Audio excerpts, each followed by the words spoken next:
All right, so we're heading out of Phandelver. We are trekking up north, looking for Cragmaw Castle. We know about where it is. We don't really know exactly where it is, so we may spend some time faffing about in the forest looking for the place, but we know it's in that direction. So first day, we move kind of slowly, I guess, because of our dwarf. We move 2 hexes on the plains, up the road here, I guess, more or less, and we roll for random encounter. Day encounter. 11, no, 17 to 20 is an encounter. We make camp. Night encounter? Chance? No. Okay, no encounters. Day 2. 1, 2. We march, and we come to the edge of the forest. Day encounter? 4. Nothing. Thank heavens. These encounters are pretty nuts. 2. Okay, night encounter? Nothing. We enter the forest on day 3. So, yeah, I'm going to subtract some money for the supplies, the food rations we would have had to buy. And we enter the forest, and we could arrive there on the 3rd day. Walk around through the woods. Okay, no encounter. But do we find the place? Because we do not exactly know where it is. We're going to make an untrained navigation check. It's IQ average, so our best IQ in the group would be Seaver. So he's trying to, point us in a, in a direction. Needs a 9 or less. We spend the day, and we do not find it. We're just going to house rule. That's how we're going to roll. We're going to keep making navigation rolls until we find the place. We're just marching through the woods. Encounter. No, thankfully. Sorry, that was night. Next day, we are able to we kind of walk around 2 hexes. Encounter check. No, thankfully. And night encounter. Oh, that was close. 16. Okay, we need a 17. What is it? 17 to 20. Yeah. No encounter, but we do get 2 checks for each hex. So we kind of So we start heading this direction. We'll say need a 9. Oh, that's a 9. We find it. Ooh, we come up on it. Oh yeah, we'd come up on it on midday. The 2nd check would have been coming up on it in the evening. We'll say there's a lot of house ruling going on. We're just eyeballing it. GM's prerogative, right? We make it to Cragmaw Castle. We find it, even with our untrained navigational skills. Yeah, wow. Okay, well that was easier than I expected. Let's set that up. All right, we're here at Cragmaw Castle. Now the party is going to skulk about in the woods, I think, doing a wide perimeter, just kind of peering into the clearing. And it looks like we have a couple options of entry. We've got the main door here, which we'll take a look at, and that seems like it could be trouble. We've got here and here. Now, this doesn't look like anything because it's covered up with a canvas, so we'll see if we can make a perception check to notice that. We got to roll under 12, and we do so. So we do realize that there's a canvas blocking an entranceway in here. And around the back here, there's arrow slits right there too, so we're not sure about that. Let's see which way these guys want to go.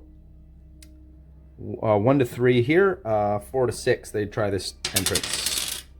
4 to 6, we're gonna try coming in from the south here, so that will require they'll try to stealth up. They're not sure if anybody's watching from these arrow slits, so they will all attempt to stealth. It doesn't matter, I guess, because the module mentions that the goblins in here are not paying attention, unless they make a lot of noise. So we'll stealth up. I mean, we'll just walk up quietly. Yeah, the goblins won't notice unless we bash down this door. So we will just kind of duck and come around here quietly and check the door. And of course, it is locked. So we'll get our thief. This is where he comes in. About time we get some thieving abilities here, and these guys will just be kind of right tight against the wall and listening. And we're going to see if we can get a perception check. Maybe I'll get the wizard right there. He's got decent perception. We need a 12. Yeah, there's a 9. He hears the goblins arguing in here. There's 2 goblins arguing, I think it is, in here over what they're going to cook. Saying, these dishes are too dirty. They're fine. Let's cook. Throw the food on there. Let's go. And on they argue. Now here comes a lock-picking check for our thief. Let's bring this character sheets up. We've got a lock-picking of 11. Here goes. There's an 11 right on. Click. He opens the door. And I think he will stealth in. He's an elf too, so he's got night vision. He will stealth in. He rolls a 13. He rolls a 12. Sorry, he has a stealth of 13, so he will creep in and see what he sees. All right, I think we're gonna try and infiltrate this way. I think we should go this way. We'll take a look. The door is unlocked. He will attempt to stealth the door open quietly. He does so and peers in, just cracks the door enough and peers in to see 7 goblins in there, cooking and working away, doing their thing, just kind of in random joints here, random places. He will come back and report that, and at this point we need to decide if we're going to try and take these guys. The box text for this room I'll read here. The western portion of this large hall ends in a wall of rubble, but the remainder is still intact. This must once have been the castle's banquet hall with a soaring ceiling 25 feet high. 2 large wooden tables with plain benches stand in the middle of the room, and a brass brazier full of glowing coals is tucked into one corner. Dirty dishes, half-full stew pots, moldy heels of bread, and gnawed bones cover the table. All right, let's try and bum rush the show here. See if we can get in here and mess up these guys. Yeg, the master chef, is here, bullying the rest of them. They will fight as long as he's alive. Once he dies, they will all run. Characters don't know this, of course. I'm just going to switch over to the picture from the map, actually. Use that. It's a little bit bigger, a little more spacious for room here. Okay, we're gonna get the dwarf in the front, and we're gonna rush these guys. I'm gonna try and get the mage up front here, actually. Before we rush this, the mage is gonna try something. He does have stealth, not very good, I might add, but they are busy. So the mage is gonna try some of his dastardly deeds here again. He's gonna cast glue again. I think he's gonna cast it right here and do it for a radius of 2. So that'll get all 4 of these guys here glued. And these are goblins, so these guys will not be as tough, or strong, and able to break out and resist. So he will first attempt to stealthily creak the door open enough to cast a spell. He almost critically fails that. Fails it by 6. 7. Fails by 7. Their perception of a goblin is not great. And they fail by a couple.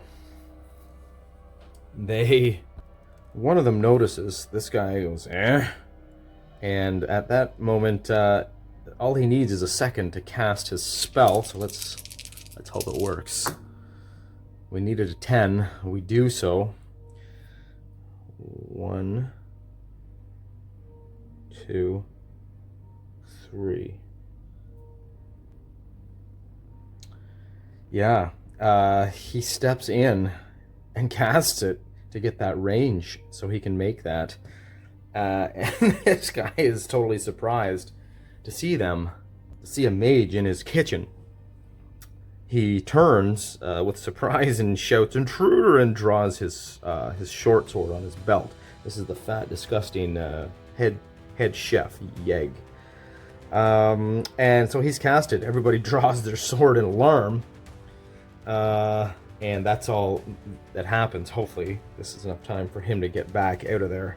These guys are waiting. Oh yeah, we can allow people to get through. Okay, so there's the casting. We made the casting by 1 exactly. These guys have to start making resistance checks to see if they're glued in place or not. First one fails. Second one, oh, there's a big fail. Yep. Third, oh, 8. That might. He made his exactly right on, and last guy, oh, makes his too. These two are not glued. Isn't that interesting? Okay. So that is that. Let's roll initiative and see who acts first. Oh, the goblins do. Oh, he casted. They drew swords. Yep, and they're going to move and attack. Yeah, he'll jump up on the table. So they need 8s. Oops, wrong die. I'll roll the red. Oh, critical strike on the wizard. No defense possible. This guy up here will get a shot in as well. He needs an 8, and that's an 8. 2 hits on our wizard. 1 he can defend against. He'll try to use his staff. He does have a parry of 9 with that staff. Fail. He takes 2d6 plus 2d6 plus 4 damage. Oh my goodness. There's 12 damage. And the mage is just put down, dead. The spell drops, and the mage has gotten 2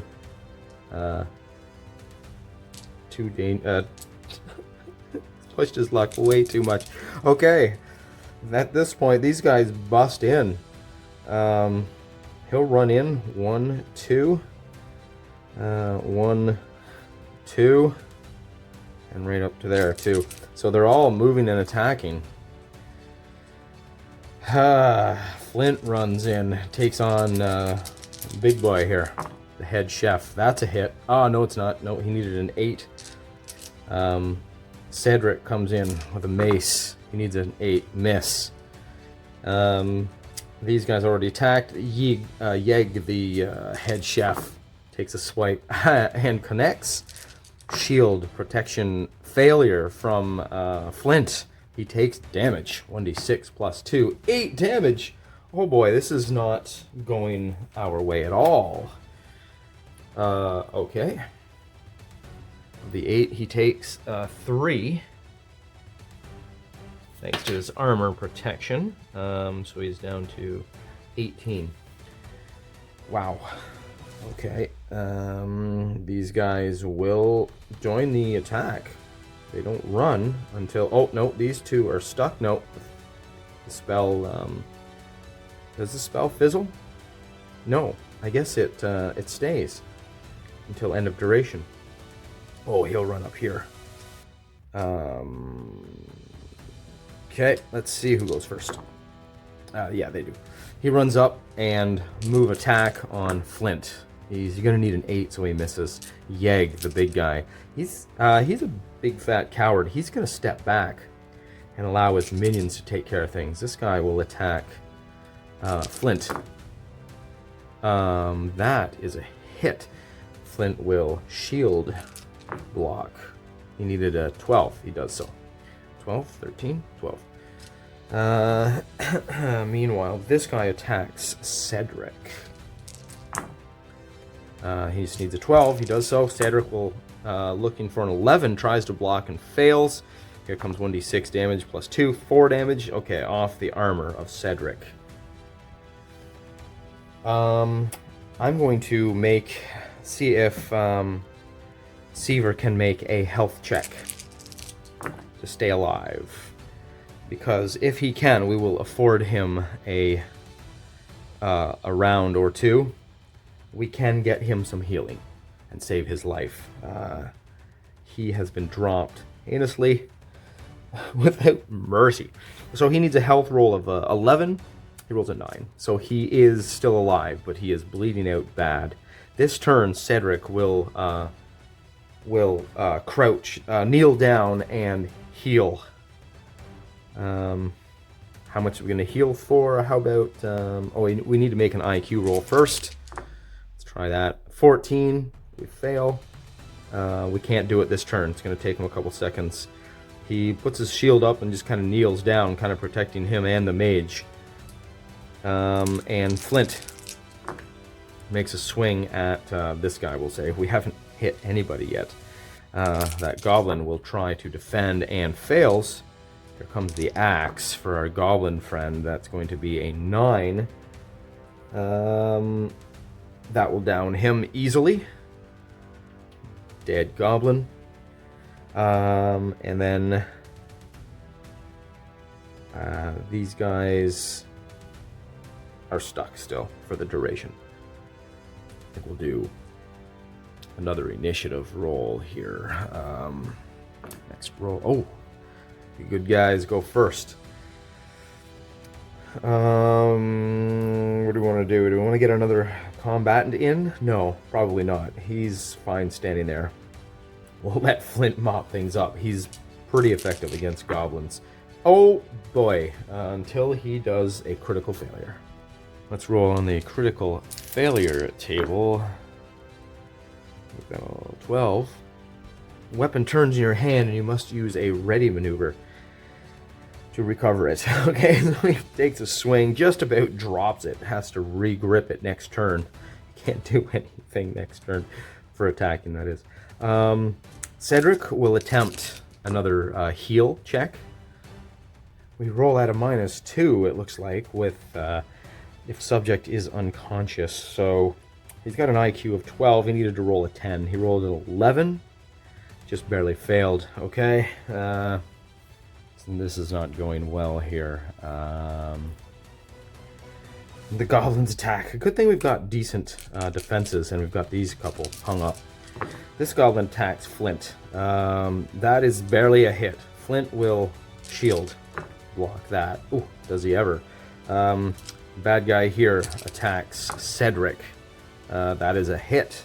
Cedric attempts to block, needs an 11, and wow, critically succeeds at that. The big guy's going to move in and take a swipe at Flint, seeing him, and that is not a critical. Flint will try to dodge.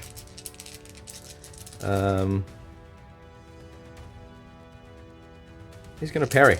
Nope, he can't use it. It's turned in his hand. Oh, wait, no, he can parry. No, we'll say it's not. No. He tries to dodge, and with a 7, nope, that won't do it. He needs a 6. He got rushed in from the non-shield side. He takes damage from Yeg. No, he doesn't. Clanks off his breastplate. This guy, back and forth, can't quite get in there to attack. Oh yeah, he'll climb up onto here. And, I don't know, he'll need an 8 to hit. But, oh, that was close. He whiffs trying to hit the dwarf. Okay, next round. We go first. The does cost 1 fatigue every time I fail this. Not fun. Ah, that's another failure. Okay, I'm down to 7 fatigue, and at this point, I think, yeah, the thief steps in and grabs him and just dumps one of our healing potions down the throat of Seaver. That's going to be 2d4 plus 2 healing for our mage. That's 6. Not bad, not bad. We'll take that. Oh man, he's up to 6. Okay, that's good. And yeah, he'll kind of wake up next turn. Ooh, not good. Bad guys on. So Flint can go like that. He can defend against 3 guys at his front. There's an attack successful. Flint will shield, defend that. 12, barely. That will hit the shield. Let's see if he can. No damage. He needs to do a 6 to damage the shield. They're too weak. The goblin up top here, swinging. That is a hit. This is a dodge attempt. Good golly. That's not good. He fails, takes damage. 1, okay, no, that's only 3 damage. His breastplate takes it. And this goblin up here, oops, he'll swing. And that will miss Flint. Last goblin here, attacking Cedric. And that will be a miss, just barely. Okay. Initiative. We go first. Alright, Seaver starts to stand up. He'll be up next turn. Recovers his axe this turn. Oh no, he can attack now. He's gonna take out Yeg. He's gonna attack Yeg. The big fat goblin chef. There's a chop. That is 7 damage. Yeg has... yeah, these guys aren't really wearing much armor. We'll just give him hide armor. DR of 1. So he'll take 6 damage. Plus 3, so that's 9 damage. Puts him down from 12. From 12 down to 3. He will make a... Yeg will make a health roll. Or drop stunned. Yeah, he drops on his back. Stunned. Okay, put him on tilt and kind of... Cedric stands up to full height and critically strikes this goblin here. No defense allowed now for 9 damage. He's got the 1 DR. They've got the light cloth kind of hides on. So that'll be 8 damage, and that will kill this goblin. These ones remain stuck for the duration. What do we got now? Seaver, yeah, kind of just stands up. Back to the bad guys. This one attacks Flint. No, 13, misses by 1. Although he is standing up high. That will hit. That will hit. He's got the height advantage. It's 3 feet in the air. That is a block, however, by the dwarf, Flint. Second attack on Flint. Oh, that's a horrible miss. That's a 15, 16, 15, 15. Okay, and new initiative. We go first again. Okay, this guy is down. Oh, he can make a health check to get up. Wake up. He does so. He shakes his head, and next turn he can start standing. So back to us. This guy, Flintmeister, will take on this goblin, this fresh goblin. There's a hit. Goblin attempts to parry. Not a chance. This will probably... Oh, no. That's only 4 damage. Down to 3 plus 1. Okay, half dead. Health check required. 11 health is... Nope. He's down. Drops his weapon. He is on tilt. Okay, I'll just throw this goblin aside. Okay, he's out of combat for a round or so. Mace from Cedric to this goblin here. That is a 13, which will be a miss. Yes, especially on a size level, a size modifier -1 goblin. Okay, Seaver has to do something worthwhile here. Can he do... Well, there's no point in doing much. Flint and...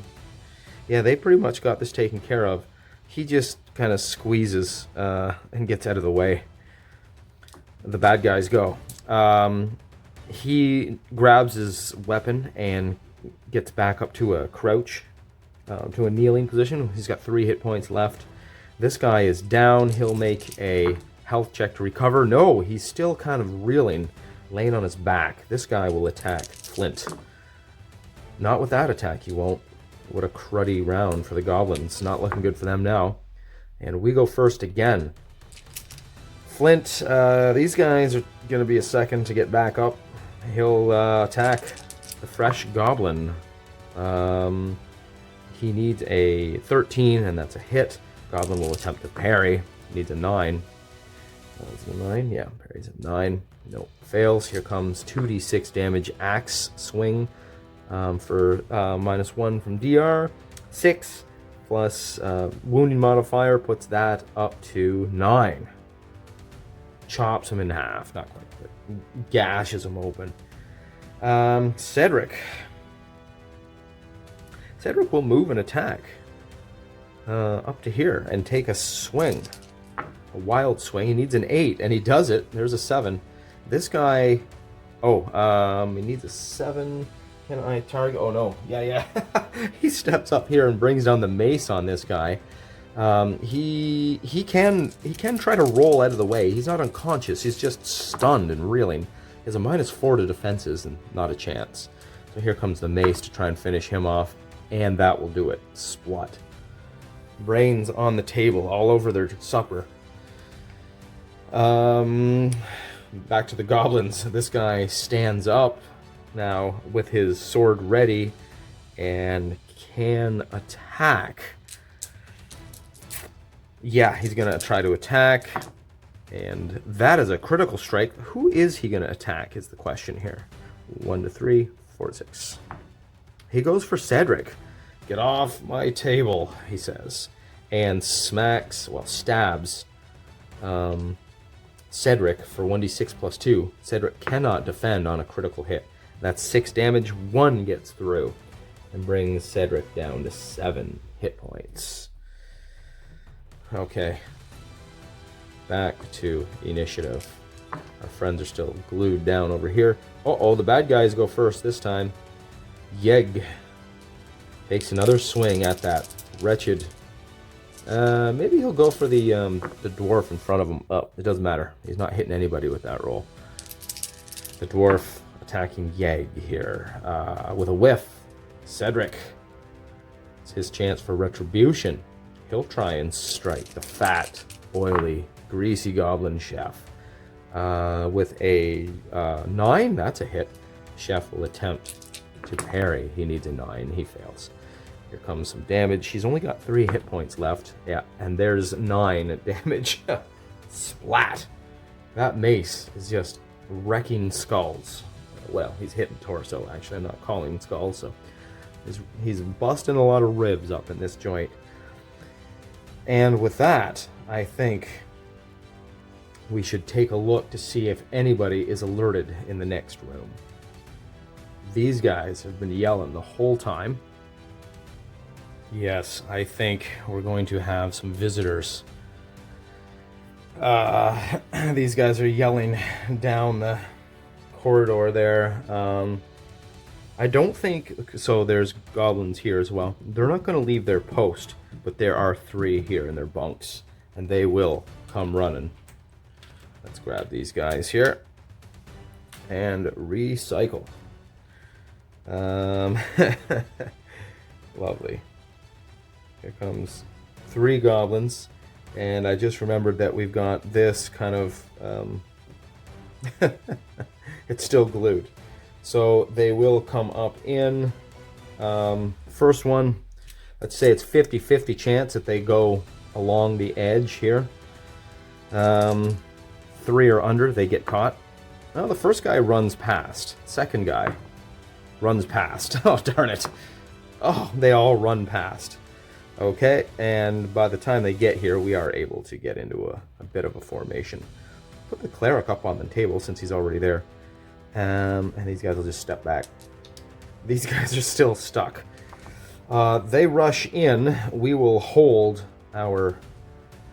let's do initiative. We get to go first. We will hold until they approach us, and we'll just hold our ground. So they'll run in and meet our axe first from Flint. That's a hit. He'll parry. No, we will not. They run in, take an axe to the face. These ones would be properly armored. That's not 9. Oof. Plus 10 minus 8 and then up to 12. 12 damage, yes. That one's cleaved. Cedric with the mace, he does have the elevation, which will cancel out his negative to hit size modifier. If you're 3 feet above your target, you get a 1+1 to hit, I believe, because of the higher ground. These guys are shorter. They have a -1 to hit, though, so that's an iffy rule. But either way, he connects his mace to the torso of this goblin, fails to parry that. He takes 1d6 plus 5, 10 damage, -2 from the DR, but that's 8. He's only got 7 hit points. There's another dead goblin. And this one manages to charge through and get a wild swing on Flint. Whoa, that was almost a critical hit. That's a hit. Flint will put the shield up and, yeah, fairly uneventfully knock that aside. Does that hit the shield? No. Okay, initiative. Oh, the bad guys go first. He's going to attack Flint again. That's a hit. Flint will shield. Yes, he does. Flint will return strike with an axe. He needs a 13 because of the stature of these little guys. He does so with a 12. Here comes a parry attempt from the goblin. Oh, that's a parry. He parries. Impressive. Okay. Cedric, from standing on the table, yep, brings down the mace. This little guy will try to dodge now. He needs an 8. Does so. This little guy means business. He came to fight today. Okay, new initiative. We go first. Flint wants to finish this. That's a 14 and misses. Cedric tries to finish it. 12. That's a miss. Needs a... Oh, yeah, no, 12 hits exactly. Goblin tries to parry it aside. Fails by 1. Close. Very close. Here comes a mace. Oh, dear. 11 damage. Kolonk drops him. And with that, I think we'll send up the thief quickly, stealthily, to hide. Oh yeah, does a great job. Hides in the rubble and gets ready to warn us of anybody approaching from here. Seaver will come to the back and just keep an eye out here as these two brutes do some talking, have a little chit-chat with our goblin survivors, and we're going to get the skinny on what's going down in this castle.